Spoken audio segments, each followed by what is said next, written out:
Hello beautiful people, welcome to my channel. It's My son's birthday.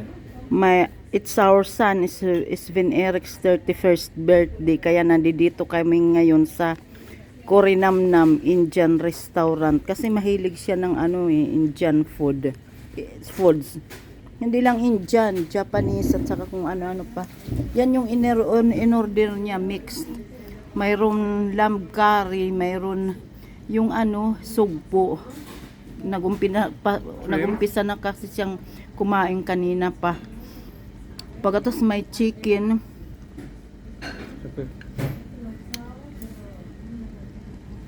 And this is lamb. Yeah, this is lamb. And That this is the shrimp. big shrimp. Yeah, vegetable. Ito yung nila, yung garlic bread na Indian. Tapos ito naman yung mango lassi. Pagkatapos ito yung wine, yung pink wine na yung rosé ang tawag nila. Rosé. Kasi no order namin yung champagne, kaso lang ubos na daw. Wala daw sila, kaya yung rosé na wine ang in-order niya. Ayan.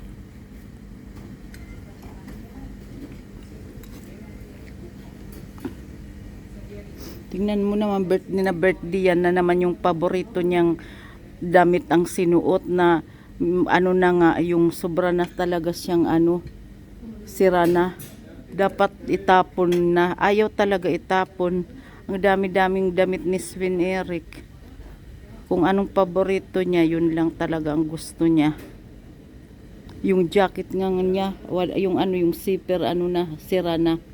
Pero yun pa rin. Kasi, parehas rin siyan. Ang daming linalagay sa jacket. Yung wallet, yung mga susi.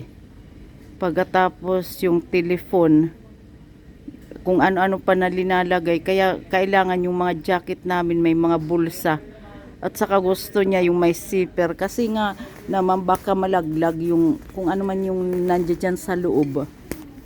Ang tagal-tagal na niya ng jacket niya na yun. Sabi niya, mama, naghahanap ako ng kaparehas na damit na to, pati yung jacket, hindi ko talaga mahanap, sabi niya. Ako rin, naghahanap ako, sabi ko, Sven Eric, tingnan mo yung sa may, kamay, sira na. Ayaw niya talaga palitan. Yan. Lalabhan pagkatapos kagaya ng chinilas din. Hindi tinatapon yung chinilas na magkabila na iba na. Kahit binilhan ko siya ng yung umuusong chinilas dito sa Sweden, yung yung malambot. Pero nagustuhan din niya yung yung chinilas, sabi niya sa akin, mama, gusto ko yun kasi pwedeng daw niya doon sa sa beach, niya, sinuot niya nung maligo siya sa dagat. Kaya yun. Ay naku, hindi na ako nag-upload ng mga videos sa YouTube kasi busy ako sa trabaho at saka sa bahay. Kasi kung ang pagtutuunan ko naman ng YouTube, wala ka namang mapapala dyan. Maganda lang yung YouTube kung ang mga views mo milyon yun. Sige, pagtuunan mo yun. Pero kung mga ganyan lang kagaya ng sa akin, isang beses pa lang akong sumahod. Pagkatapos ang laki-laki pa ng gastos ko dyan.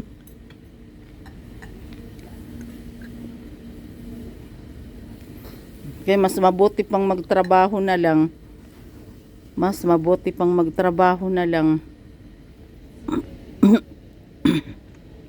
Sigurado pang may sahod tuwing katapusan ng buwan.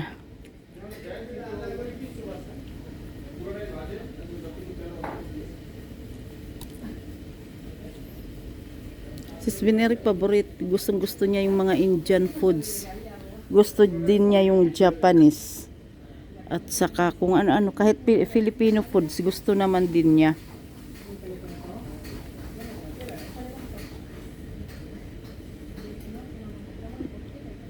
Moder. Hmm?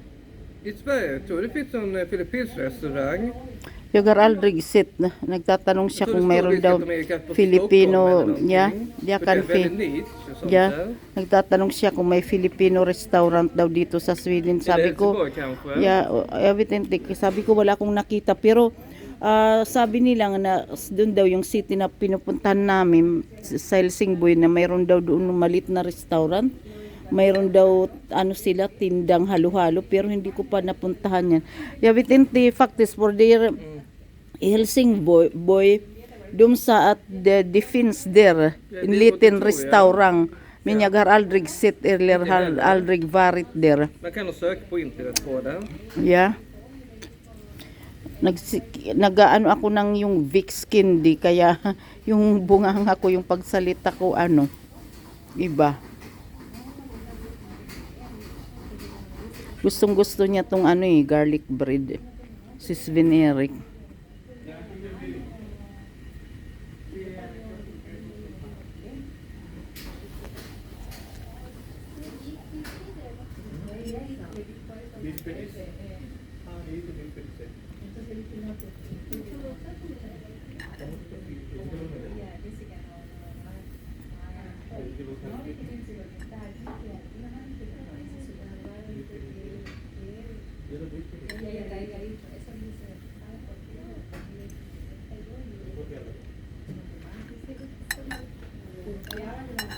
Pagkatapos mamaya namin dito, mag-grocery na naman kami.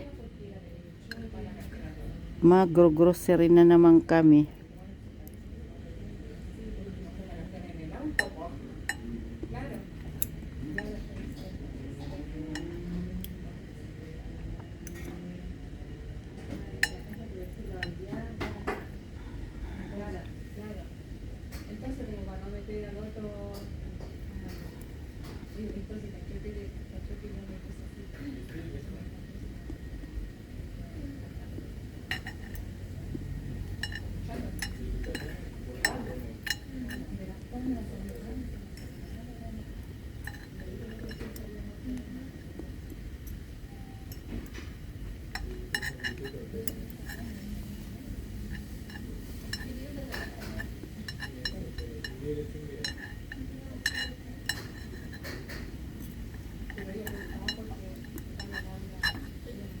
Det var svårt att ha tyckte jag, den här löken. Yeah.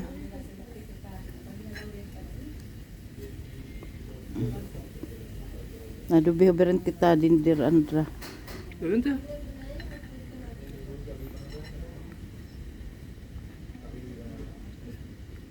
Okay guys, thank you for watching. Yeah, Bye bye. goodbye.